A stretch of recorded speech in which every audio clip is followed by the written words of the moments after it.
Now,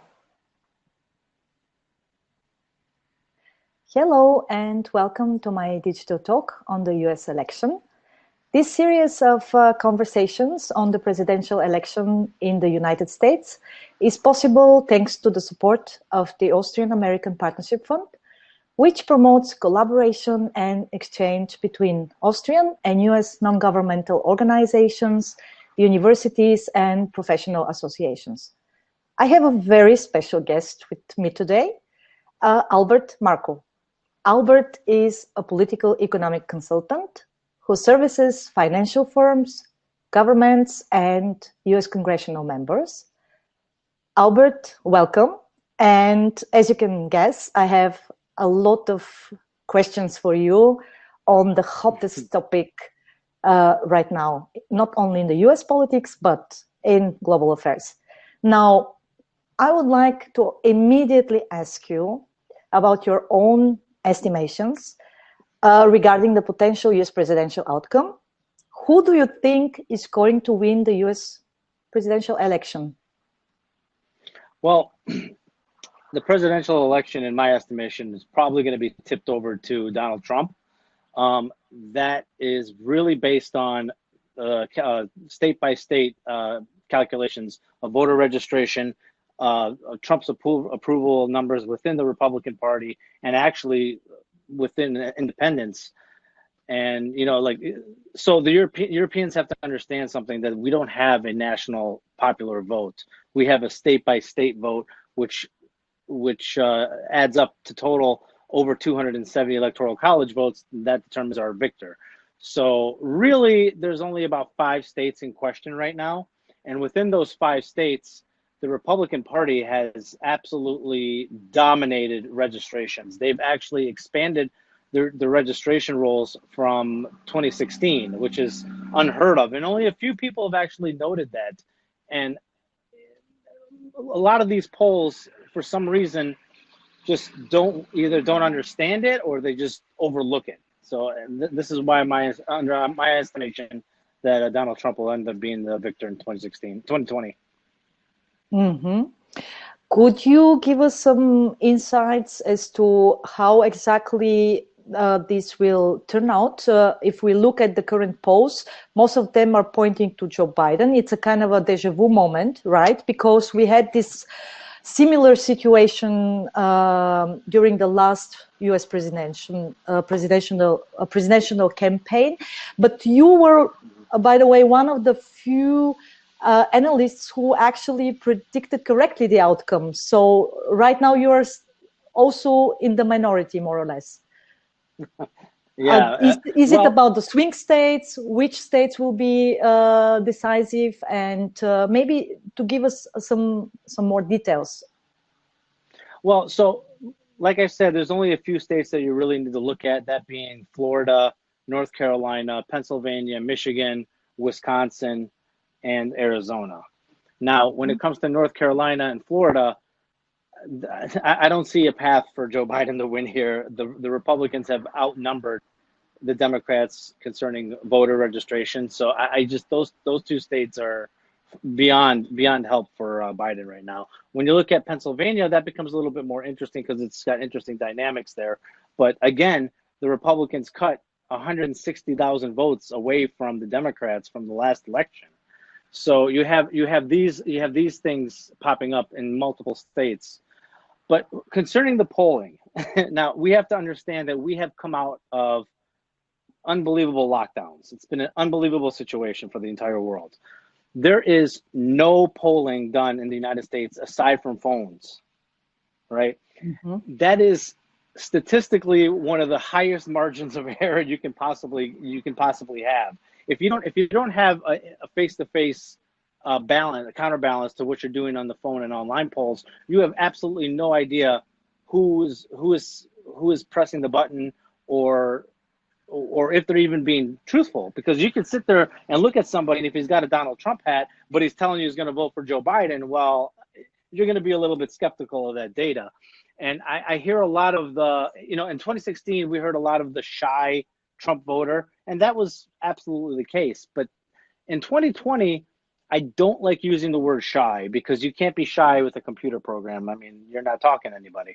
But you do have a big effort for Trump supporters to be spiteful of the polling. I can't tell you how many people that I know personally take the poll. Whenever they get polled, they actually tell the polling numbers, the polling outfits, the wrong numbers. Mm-hmm. Mm-hmm. And what, in your opinion, would be actually major factors, or let's put it that way, triggers that might decide the presidential outcome in favor of the one or the other candidate? What is really going on right now in terms of, decisive, final triggers, right? Because we've seen a lot, and you've mentioned yourself that it's a really unique situation. Yeah. So even within the polling, even though I have faith that the polling is incorrect, there are actually pieces of data that are gems in there that people tend to overlook. Now, the two issues, the economy being for Trump and the COVID response being for Biden.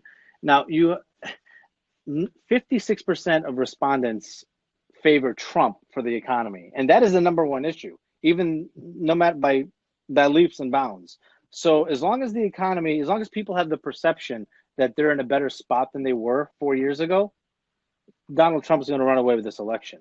Now, the problem is, like you said, second waves are coming along of COVID, and people get a little bit nervous. Now, does that tip the election towards Joe Biden? That's something that I haven't personally seen in the polls, especially from the respondents claiming like what issue is the most important. I just haven't seen it at the moment. But to answer your question, it's the economy for Donald Trump and it's COVID response for Joe Biden.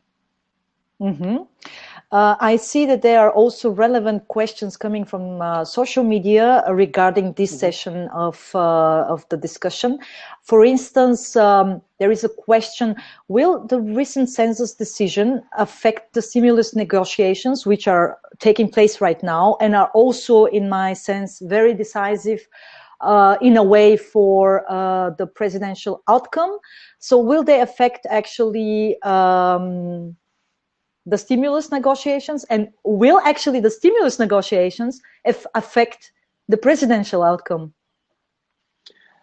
Well, that's quite a good question. Now, the census I've been talking about for up to about 2 years now.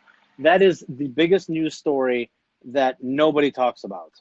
It's going to affect the way House seats are drawn up, the map of it. It's going to affect where federal funding goes to from here for the next 10 years. And it affects the Electoral College of what state's how much a state's Electoral College tally is versus the other. That is significant. And, the fact that the Democrats haven't been vocal about it in the news is just an indication of how important this is. Now, does that affect the stimulus? I don't think so at the moment. I think that's a little bit, that's a little bit 6 months down the road before things get really serious about the census and all the legal lawsuits that probably the Democrats are going to bring about for it. But so the stimulus is the biggest game of chicken I've ever seen with people's money at stake, because it's unbelievable. Up to about 2 weeks ago, there was a tentative deal between Pelosi and Mnuchin, but when Donald Trump got coronavirus, Pelosi saw an opportunity there to use it as political leverage in the election. That since then has backfired significantly, since even polling shows that Pelosi has taken more of the blame for the delay in stimulus than Donald Trump has. So now Mnuchin and Trump, looking at it from their perspective, they have the political advantage over Pelosi for the election, and they're going to use it. They're going to maximize the pressure on her. Mm-hmm. Now, let's talk about the consequences of the U.S. election for the United States. As you've mentioned, it's a unique situation, not just for the United States, but also for the whole world due to the global pandemic outbreak. So obviously the United States is also already on a recovery path, right? There is also a major role that the Federal Reserve is playing, probably the most important right now when it comes to the recovery plans. But there is also the case of a further polarization within the society, not only based on political biases or preferences, but also being strengthened by the repercussions of the COVID-19 crisis. Now, how do you think this election outcome will impact the global role of the United States on the one side, but also the internal development of the United States on the other? Well, globally, I mean, the stakes cannot be higher for the world versus the United States right now, because the Europeans and the Chinese absolutely do not want to see Donald Trump reelected for their own self-purpose interests. The Chinese Xi Jinping has had immense pressure, absolute immense pressure, both internationally and domestically, because of the Trump tariffs and the pressure that the United States has put on him. If Trump is reelected, I do not see him lasting 2 or 3 years in power. Now, when it comes to the Europeans, they know that a Democratic president is much more lenient economically and geopolitically than Donald Trump has been. They need Joe Biden to win desperately, because if Trump wins, the U.S. dollar most likely goes right back up to 98 or even over 100 in the DXY, and that's a big problem for the Europeans. It puts a lot of strain on the system. They're going to have to request more money from the U.S. Fed to be able to bail out their own companies and their own economies. Mm-hmm. Let's unpack this a little bit, because you've addressed many issues simultaneously.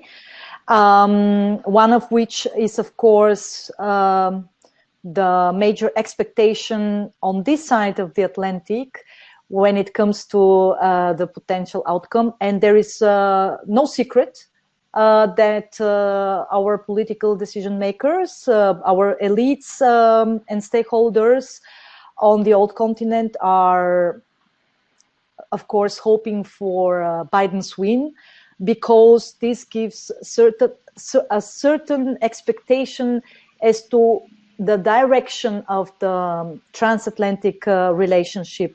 Now, on the other side, of course, what you mentioned is, the possibility of Trump's re-election.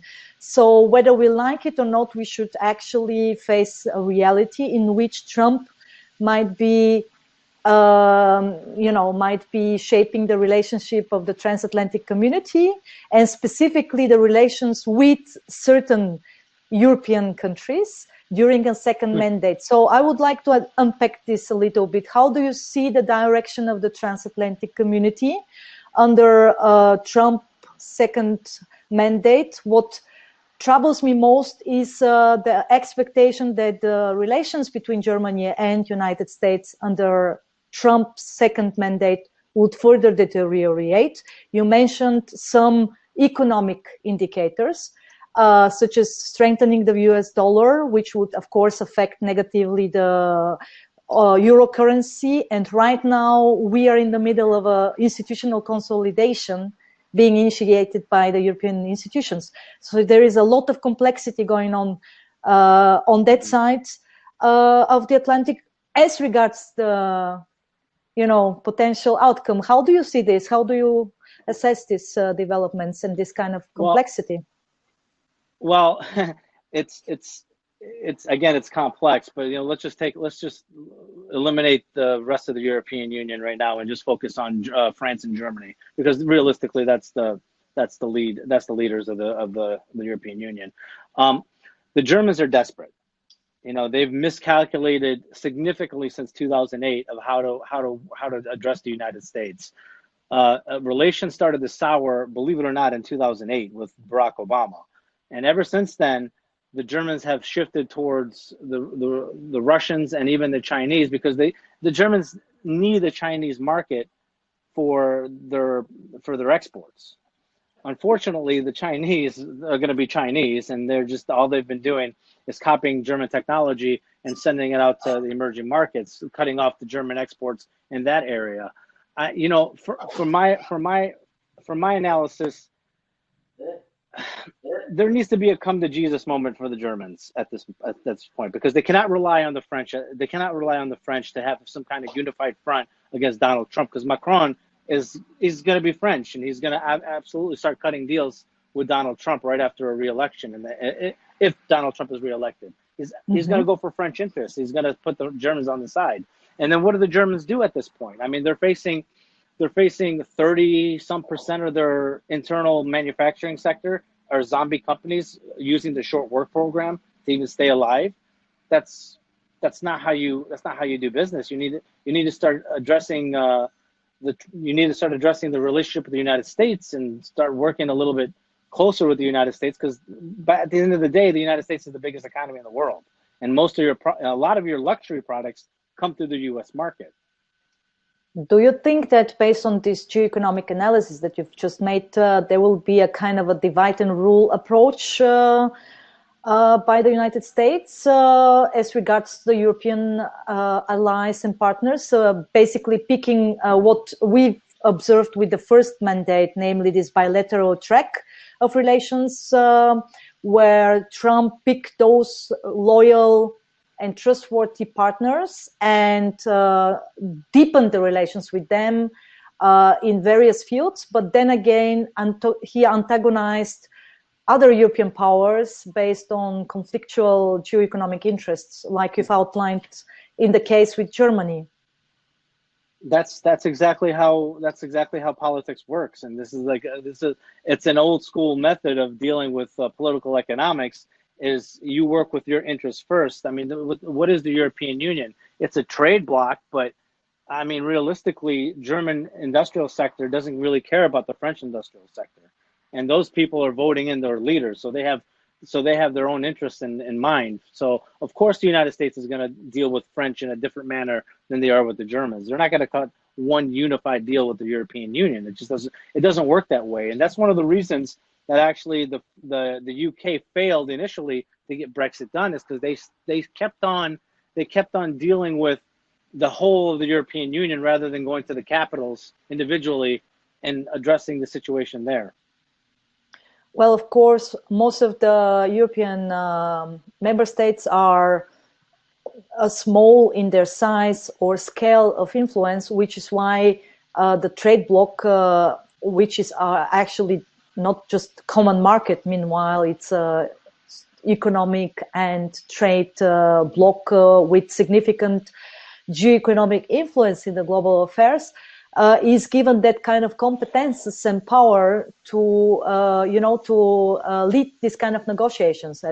This is one of probably the most important geoeconomic leverages that the European Union has as an actor, aside from the European powers. On the other side, of course, issues such as Brexit or future relations between United States and European Union and NATO and other organizations under Trump second mandate will be certainly negatively affected. Now, on the other side, if we take Biden's mandate, right? Mm-hmm. I think that the institutional approach will be quite different if we look back at what Obama did, namely initiating Trans-Pacific partnership with key Asian countries, trying to engage them geoeconomically by isolating China, right? Building regional trade bloc with them. And the very same approach was initiated here in Europe with the TTIP, which was actually the largest trade bloc in the world if it actually had, taken place. So how do you think this? Do you think that Joe Biden would go back to this kind of Obama's approach in terms of engaging the European partners and allies? Well, in terms of engaging, I think, Joe Biden and the former Obama administrators that will be in his cabinet if he gets elected are going to have a very lazy approach to everything. Just sit back and lead from behind. That doesn't really work. Lead from behind. What does lead from behind mean? I mean, even the Chinese don't respect the European Union as an entire trade bloc. They go to individual countries and cut deals for the BRI. So, I mean, we can talk about trade blocks and how the smaller countries need the European Union, but I mean, just look at China, what they've done to the European Union. They've weaved in and out to whatever they think is most advantageous to them. I know back to Biden. I mean, did they try to isolate China? No, not really. All they did was provide vacuums that China was allowed to go into. I mean, look at the South China Seas islands that have been militarized. The United States saw that for up to 2 years, on satellite images with no response. That's not isolation. That's just, avoidance. They didn't want to get into geopolitical issues because they have an ideology that you let the world do what they need to do rather than the United States leading it. I do not sign up to that ideology. I think that the superpower needs to lead the world. Mm-hmm. So speaking of China, you've mentioned China several times, and obviously the major rival or competitor to United States will be Beijing. Now, depending on the election outcome, do you think that the U.S. approach to China will change, or will further be expanded, or what exactly it would look like in your view? Oh, there's significant differences between Trump and Biden in terms of dealing with China. The Trump administration will keep up the pressure on China and look for decoupling and changing the manufacturing, bringing it back to the Anglosphere or Eastern Europe, rather than Biden likely just cutting a deal and trying to lower the tensions. But, the problem with lowering the tensions with the Chinese is that they take advantage of it, like any country would, realistically. Any country would take advantage of a superpower stepping back to fill in those gaps. Mm-hmm. Let's elaborate a little bit more on that. Obviously, the approach by both candidates is quite different. On the one side, as you've outlined, it's more about engaging a competitor, providing platforms, preferably multilateral platforms within organizations for a dialogue and negotiations, as opposed to the other candidate's approach, which is more controversial, more conflictual one. Why? Because on the one side, Trump is engaging obviously direct competitors or basically countries that are neighbors to China and are very cautious about the rise of China in Asia. Such is the case with Japan, such is the case with South Korea.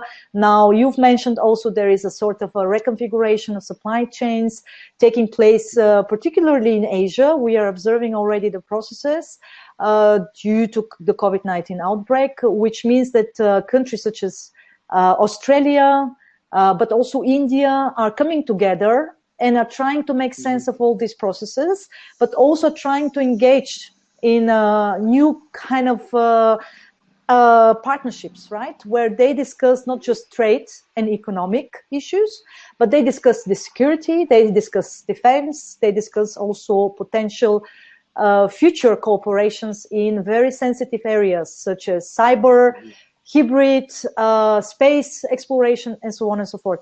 How do you think that, since these two approaches are quite different, how do you think that what do you think would be really an adequate U.S. role following the U.S. Elections, presidential election? Because obviously an isolationism, I mean, we know over the history that the United States has always had this kind of preference for isolating itself from the global affairs from time to time. And then we also observed throughout the history what kind of implications this had for the international relations, right? Which, of course, immediately led to the necessity for them to step in, to participate. This was the case with the Second World War, for instance. And obviously, a completely isolated United States is no go. But then again, the expectation that it's going to be back to normal pre-Trump United States, being proactive in all multilateral institutions, shaping the processes within these international organizations, basically the institutional leverage from the last 75 years. This is also not going to be the case. It's going to be a kind of a mixture. So what is your view on that?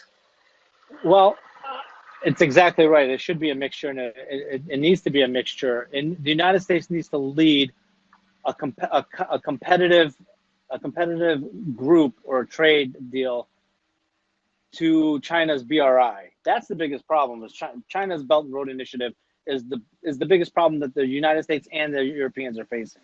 The United States needs to lead an Anglosphere-centric reconfiguration of supply chains and trade deals based around that. The Europeans need to be partners within that sphere, because the Europeans have such a great opportunity based on their historical overseas networks in the Caribbean, in Africa, and in the Middle East, that they can easily fill in those gaps with the United States assistance to cut the Chinese out of those markets and out of those services, and perpetuate the industry that the Europeans thrive on.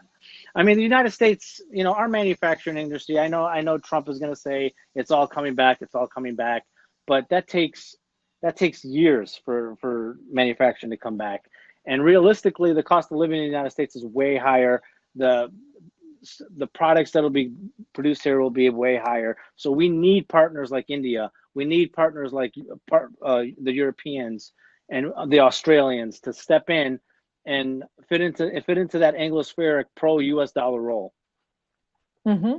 So your expectation is, to sum it up, that there will be definitely a kind of reconfiguration based on supply chains, but also based on shared values, shared geoeconomic and geopolitical interests. That there are still partners and allies in Europe to be found. What I immediately think of course, is also the active role of the United States, for instance, when it comes to connectivity and BRI opposed projects, such as the Three Seas initiative, which actually aims to build connectivity between the north and the south in Europe. So basically connecting the Arctic, the Nordic countries, the Baltics, and then moving through the Western Balkans and Central European countries, which have always been, at least for the last more than 30 years, at the focus of US security politics.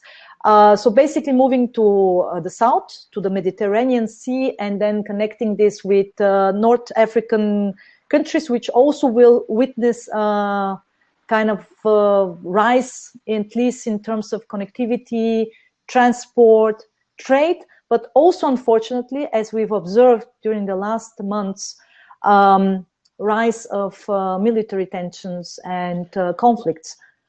Yeah, but that's something that people don't really put together, is the defense alliances and the way trade works, right? To change supply chains, to protect supply chains, you need military alliances. The only military alliances in the world right now is the one that's the United States defense umbrella, right? And the Europeans, if they want to play this game, they have to step up, and they either have to have, like you had been saying before, a hybrid private military, national military for the European Union to be able to fit into this, into the United States defensive umbrella. They have to do this, otherwise it's just not going to work. Mm-hmm. Yes, we are, in fact, in the middle of a process of rethinking how we should actually engage more in the field of security and defense policy. European member states are still not providing enough actually, or committing themselves enough, let's put it that way, for even to their own battle groups that we have. And there is no secret that we are also not really too active when it comes to our US missions and US operations, which have a very limited scope. And in a sense, there is right now a strategic debate taking place, when it comes to the future role of the European pillar within NATO. So, so long the German leadership, the new German leadership, is not being elected, that means that we will not know until 2021 who is going to be the next chancellor in Germany, who is going to be in charge. Basically, this is for us here in Europe still the engine of the European integration, if you like, and everything that has to do with future projects has to go through Germany one way or another. And of course, then Macron will also face elections, so which means that he then will follow the same path where he will have to make sure that he has enough political support at home, and with the current post-COVID-19 or still COVID-19 situation, this is of course not the case. So then again, this French-German axis, so to say, has to decide what kind of relations they want to build with the UK. And as you mentioned, there is of course the risk that there will be another bilateral track, right? German-UK, German-French, which also will be decisive for future projects in the field of defense, which is why I made this proposal that we probably should think of a more unorthodox way how to engage militarily, because we are meanwhile surrounded by quite assertive regional actors that actually see hard power as means to, politically achieve what they have as goals, as geopolitical goals. And countries such as Turkey and Russia are definitely not going to accept that this vacuum that they have filled would be, would be given for free to other actors that want to be, part of the geopolitical space. Yeah, they do need to step up, but the problem becomes money. Who's going to be paying for an expansion of military in the European Union, and specifically, let's just take Germany because that's the biggest player. Who's gonna fund this? It would take the Germans $10 trillion to be able to come up to an acceptable level to where the U.S. is. There's no money in there right now. So for them and all the European Union members, is they have to fill in specific roles with the United States. It's it's so mind-numbingly difficult right now to sit there and even think about the Europeans even having a European army at the moment, just because the financial constraints of it is just so daunting right now. Where do they borrow the money from the United States? Well, then that causes other problems. You're gonna have to cut down social programs within those countries. That's just not acceptable politically in any country in Europe right now. So, again, where does the money come from all this?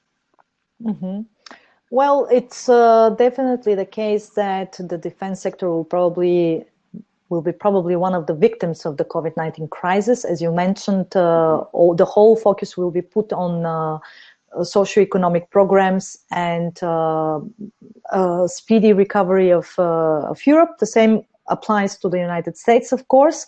And in that matter, we will have to wait till this important election, not just in the United States, but then, like I mentioned, in Germany, and followed then a year later by France, take place, because this will be very decisive for the direction of the developments. Now, I'm seeing that there are a lot of questions that are very much related to the US presidential election, and the very concrete questions I would like to ask you because of Sure. our listeners and watchers, and then we can still move to the global affairs analysis. Now, what are your thoughts on the growing debate on Section 230 and the impact on big tech after the elections? Oh,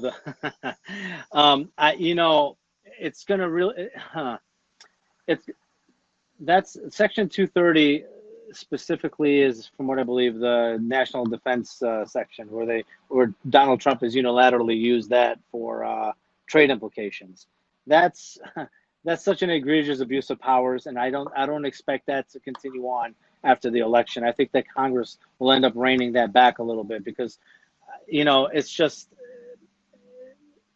not even legal in most instances. The way that they're applying it is not even really legal. The second part of the question was, remind me again. Well, the Oh, the impact big on tech, big big tech. tech. What is your view on what is going on right now with the case of increasing big tech influence, not just in the United States, but that's becoming a But serious issue in Europe as well. yeah, but the problem is the big tech are donors to the Democratic Party. The Democratic Party is going to hold the U.S. The U.S. House. So any bills coming out of the U.S. House is pretty much never going to pass because just the way the economics and politics works in that region. Perhaps we see a few more slap on the wrists, fines or a couple more piece of legislation coming out to sit there and try to trip up the big tech firms, but they'll get around it. It's not. It's. I don't really see it really influencing big tech going forward too much. Do you think that big tech will increasingly have a role, not just in the U.S. presidential elections, but also in the way how the United States is conducting its global role after the elections? Do you think that Of this course, share of of Mhm. course. No, I mean big tech's only getting bigger. We're in a digitally connected world. On top of that, Google and Microsoft are important components to the United States defense sector. I mean they're always in on the loop for cyber attacks or global affairs concerning the NSA and the CIA. They all talk to one another. So going forward, absolutely, they're going to be a big and vital and important role. Mhm. There are more very concrete questions coming from the audience. Now, a question on Trump and then a question on Pelosi. Now, will an electoral college win for Trump and a popular vote for Biden strengthen cause for electoral college reform?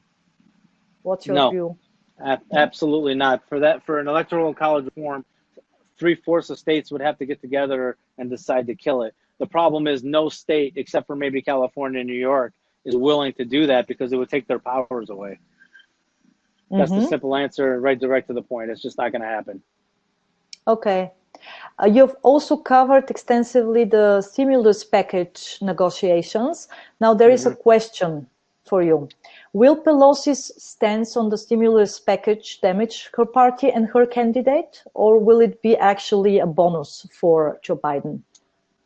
I wholeheartedly think that it's going to damage Pelosi and the Democratic Party. A couple weeks ago, they had an agreement in kind to talk about, but with COVID, Nancy Pelosi saw a political advantage and she decided to use it. The problem is that the Democrats have actually more races in toss-ups areas than the Republicans do. Initially, I thought that they'd probably lose about 8 to 10 seats, specifically the ones in the counties where Trump had taken in 2016. But the more that this carries on and Pelosi takes blame, the more House seats she's going to lose. Do they lose a House majority? Probably not, but they will probably lose anywhere between 15 and 20 seats. Now, Mhm. her speakership is over after this. There is no way that she can keep the speakership position after the miscalculations that she's given in the last 2 weeks with the concerning the stimulus package. Mhm. Do you think actually that the stimulus package is still possible prior to the election, or will it It's be it's left for afterwards? it's possible. It's possible either in full or in portions. Next week, the U.S. Senate is going to be voting on PPP and unemployment benefits. So that's going to pass, and that's going to add increasing pressure on Pelosi to either do something or absorb the losses that they're going to take in the House. Um, I think at the end of the day, they'll come to some sort of agreement. I just don't think it's beneficial for any party involved right now for it to just carry on at this point. The problem is Mnuchin and Trump see this as an advantage, so they're going to sit there and put maximum pressure on Pelosi. Mhm. Given your assessment that Trump will win, who do you think will be the new faces in the Trump second administration? And also, who do you think would keep actually their places? Well, I Are think there any Pompeo. people we should be looking for, or are there any signals that there will be certain people as part of the new team? I don't think so. I think after if Trump wins his reelection, I think it'll be the status quo for at least 6 months to a year, and then new faces will pop up. I mean, I don't want to say new, but because Nikki Haley's not new, she's been there before, but she'll probably have a more active role in the administration going forward. Speaking of Nikki Haley, do you think that it would have been actually a better vice president candidate as as a parallel to Kamala Harris as a vice president candidate to Biden, or do you think that keeping Pence was the right formula for Trump, or is this actually not decisive at all in Trump's I case? personally, I personally would have put Nikki Haley in there, but I would have done it a little bit early. I would have done it last year rather than this year, and then shifted Pence over to Secretary of State. That's what I would have done. These guys, these campaigns, they run their own election models, and they know their demographics well. It's hard to sit there and bet against Trump because he took down Hillary Clinton, which had a monster of a political machine. So as many people want to criticize him for being dumb or whatever verbs they want to use against him, he won the presidential election pretty handedly, and from what it looks like in my point of view, he's going to win it again. Mm-hmm. How about the future of European security after the Trump re-election? I think we've addressed this question quite extensively, but would you like to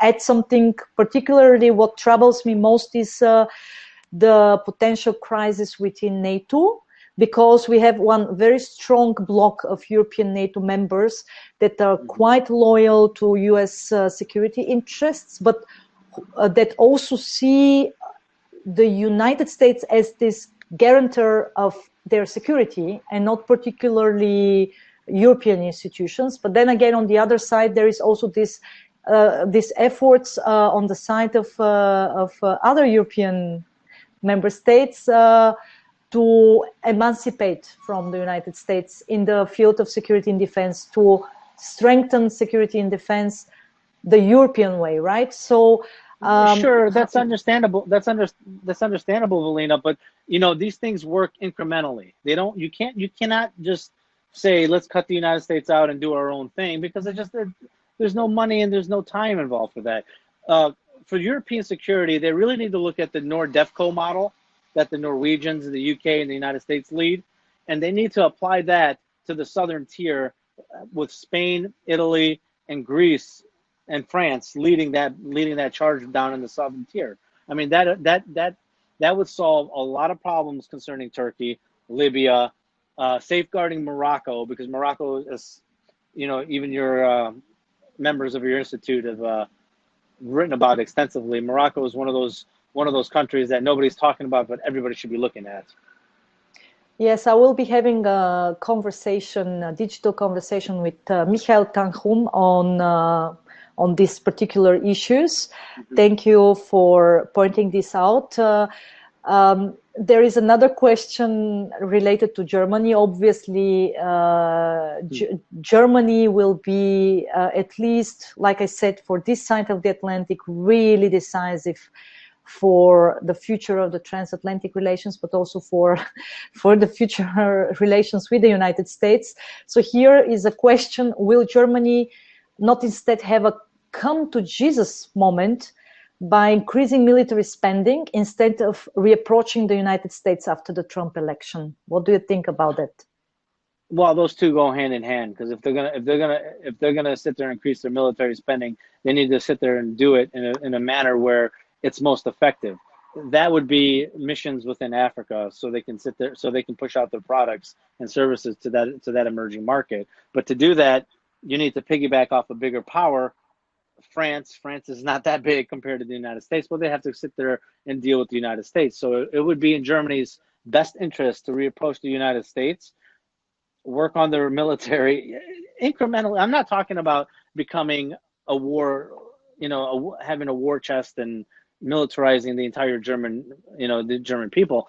Just incremental steps, forward would be most beneficial for the Germans. Mm-hmm. I understand. Now there is a question about a country that we haven't addressed yet in this conversation. And as you might guess, that is Russia. The question goes, does anything change in the relations between Russia and the United States? I would like to also stress the fact that we are currently working together with you and other colleagues on the potential coordination, systemic coordination between Russia and China as opposed to the United States. And we've been observing an increasing activity in certain fields, for instance, in international organizations, in order to disrupt the US influence, in order to actually build counterweight to US dominance in particular geographic areas. Now, how do you see actually the future relations between Russia and the United States following the election result? I don't see them changing regardless of which candidate goes forward. I mean, the Russians have, they find their great niche in select areas of the world of filling in those gaps and influencing those areas. I mean, their main game is natural resources and oil, and that's what they do really well. They send out Wagner and they project their power in certain areas, and they do well in that scope. The Chinese fit into that model some places, conflict with that model in other places, specifically Africa. So do I see the change? I see no change neither candidate right now. The Russians are going to just do what they do normally. The United States is going to be adversaries to a certain degree, and that's just going to keep going forward until there's a moment where the Chinese and the Russians have such distrust that the Russians are going to have to turn back towards the Europeans rather than the Chinese. Well, in fact, there is this realization already on here in Europe, for instance, coming from Macron's team. And so basically France has changed its stance on Russia due to the realization that the rise of China needs to be tackled, and that the possibility of the deterioration of the relations with the United States is there. So this kind of rapprochement is currently taking place and is backfiring in certain parts of Europe, such as the Baltics, where Macron made a visit and tried to convince the Baltic partners how good it would be for them actually to normalize relations with Russia.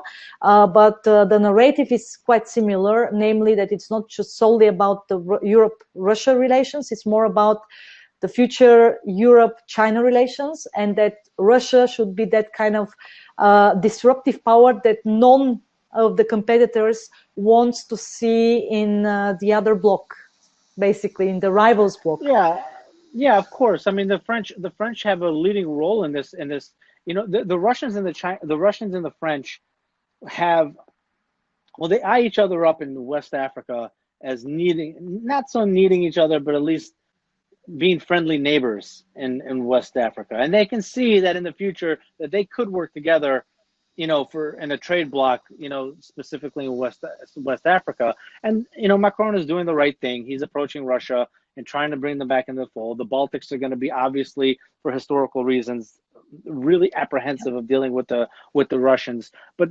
that's really now on Putin's plate. He could simply come back and be a little bit more conciliatory and, I don't want to say work with the Baltics, but at least understand their feelings towards the apprehension of the Russians, and go forward from there. I mean, there's trade has to flow, right? And that's going to go through the Baltics. That's going to go through the North Sea. That's going to go through Austria. Actually, Austria is one of the countries that I always eye up that nobody really looks at, but is pretty much center of the action at the moment. So. Yes, of course, a main protagonist is also Poland. So there are also other Central European countries that are quite opposed to this kind of normalization approach. But then again, will we not face another major obstacle to this kind of effort in case of a second mandate of Trump? Because we know that Trump actually tried to normalize relations with Russia during his first mandate, based on the fact that he saw China as the greatest competitor and as the greatest potential systemic rival, and basically wanted to engage the Russians in some ways, which of course was seen politically as a signal that Trump is compromised by the Russians. I mean, that's just silly. I mean, to say that Trump is compromised by the Russians is a silly thing, but you know, Trump on one hand wants to normalize relations, but you have to use a stick and carrot approach, right? You have to give them a carrot if you want to lead them, but you also have to hit them with the stick when it's necessary. And nothing that the Trump administration has really done,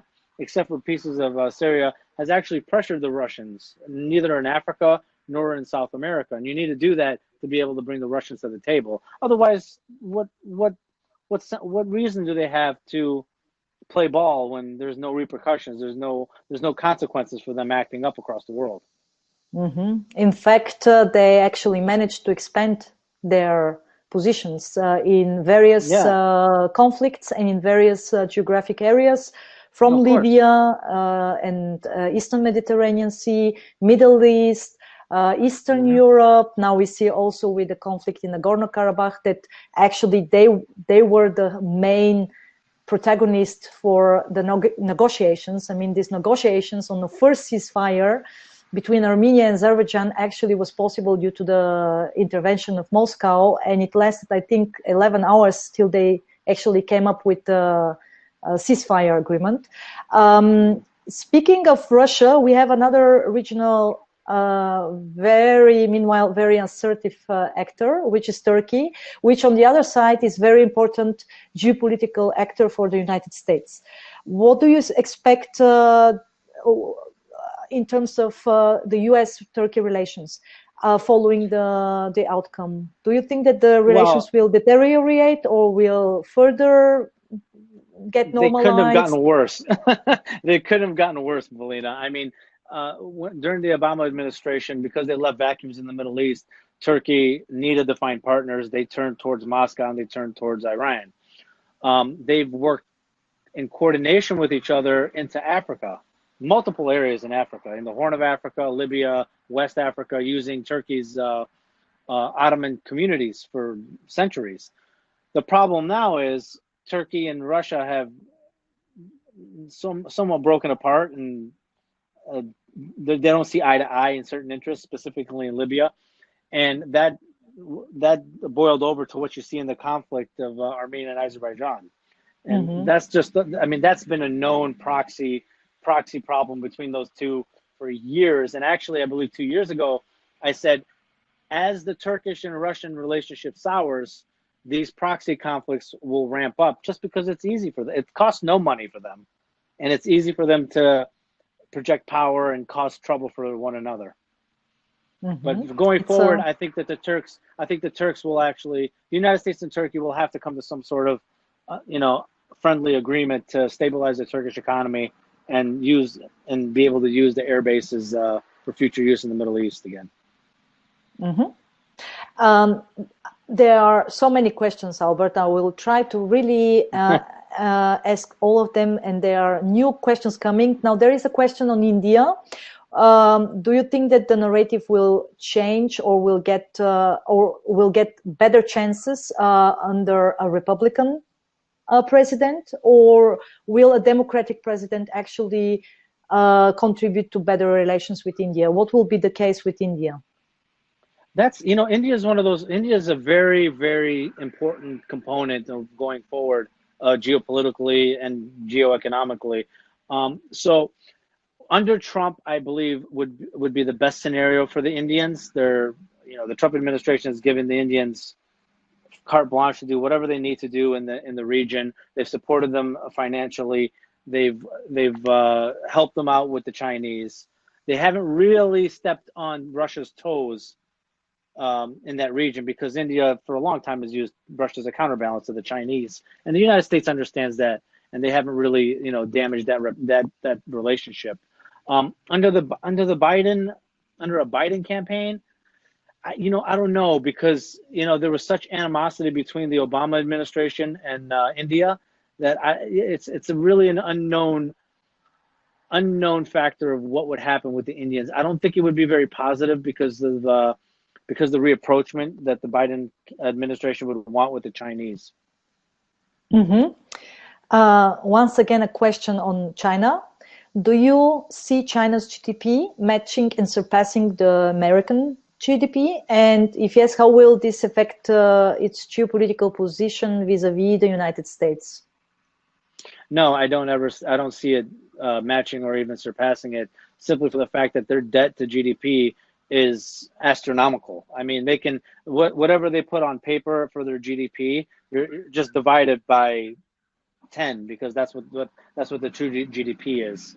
And I get this a lot, and I understand the narrative of China is going to surpass the United States, but we have to understand that China relies on the U.S. dollar to even have their economy function.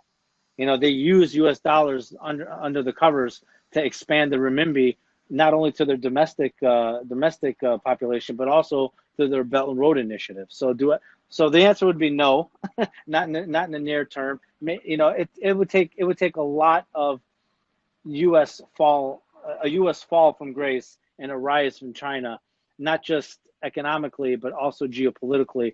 And they just don't have the military. They don't have the global logistics to even play that game right now. Mm-hmm. But you don't exclude the scenario in the future in which China, would be actually. Yeah, go ahead, finish. Yes, where a future scenario in which China would be actually capable of facing United States and their partners and allies in terms of encompassing competition, like systemic competition. That's key. What you just said is not just the United States, but its allies. Now, even if the United States have fallen in the next 50 to 100 years militarily, we still have allies of Australia, Japan, the UK, India, and multiple other countries. And so, theorizing it, even if the United States fell a block, still the alliance in its whole would be much stronger than the Chinese. I mean, one frigate of Japanese F-35Bs could wipe out pretty much half of the militarized fishing fleet in the Sea of Japan from the Chinese. So, I mean, we have to understand that, to combat the United States is not a simple thing. The United States has such a big lead technologically, militarily, and economically that we're looking at another century of U.S. dominance.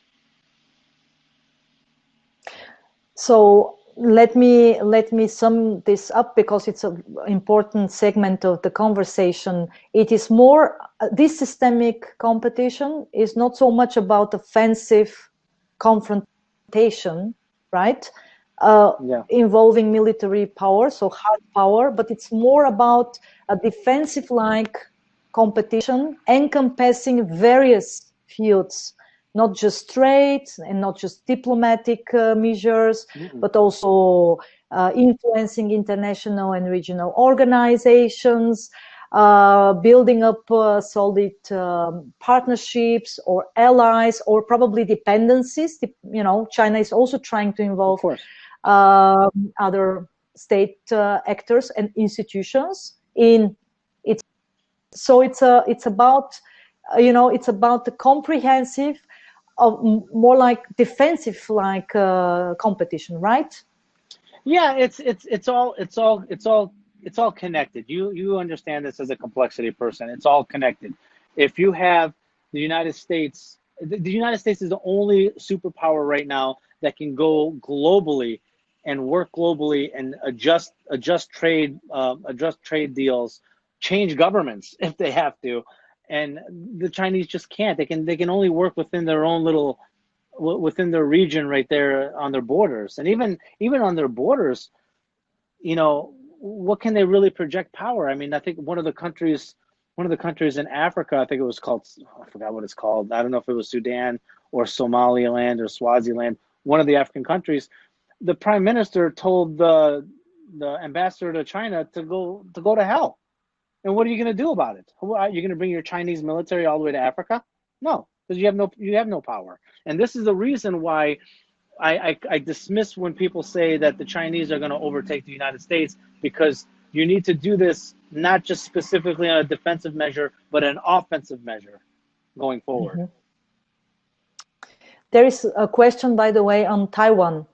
What do you think? Will China try to get kinetic with China, or is it just a constant bluff? And will Trump actually recognize Taiwan as an independent state during a second mandate as a potential, conflict that is now emerging? We see increasing Chinese activities in the region and also towards Taiwan following the events in Hong Kong.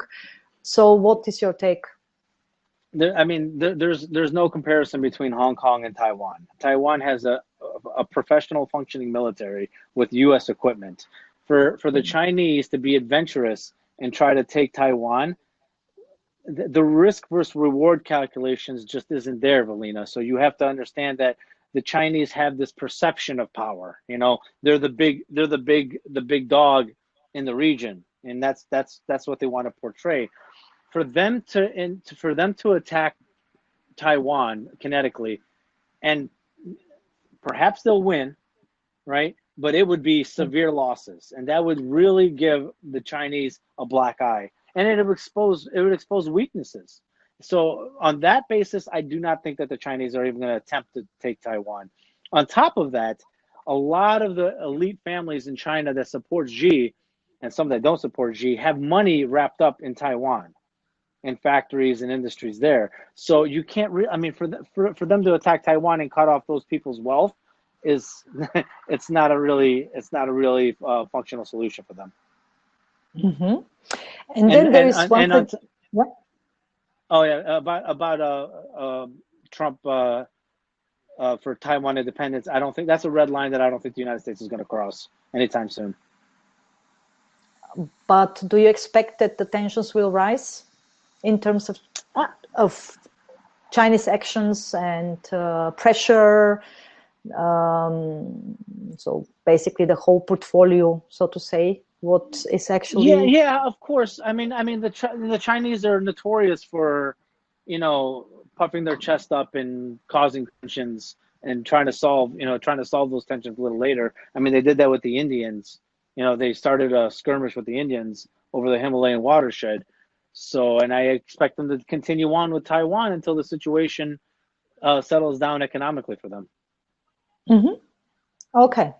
And that's also my expectation, by the way. But like you said, I don't expect a direct military confrontation because the costs are too high and the incentives too low. You have just too big risks in such kind of, military involvement. There's risks and rewards. You're not going to risk everything to win something small. What does China really gain from Taiwan in the big scheme of things? And what do they lose? What they'd lose a lot more than they'd gain. Yeah. So we have another one, which is related to big tech. And that will be my final question because we've actually over our time already. So there is a question, what do you think, how successful will be the European Union in taxing the big tech? And actually I would add a question, considering the big tech, do you expect that the United States will actually start taxing them and will try to somehow regulate them, or... I think the Europeans will implement some sort of digital tax. I don't think that's possible in the United States, just because the connectivity between the democratically led House and the big tech as their donors, I don't think that goes anywhere. As for the Europeans, I fully expect them to have some sort of digital tax. They love tax. Mm. That's the Europeans. They love taxes and regulations. It's the way they operate. That would be also my answer, that my expectation is that this is coming. So digital tax is coming, and it's just a matter of time. How exactly, to what kind of extent, the signals are still mixed. So we observe, a little bit of conflictual indications. So I would just leave it by a positive response, but without implying certain period of time.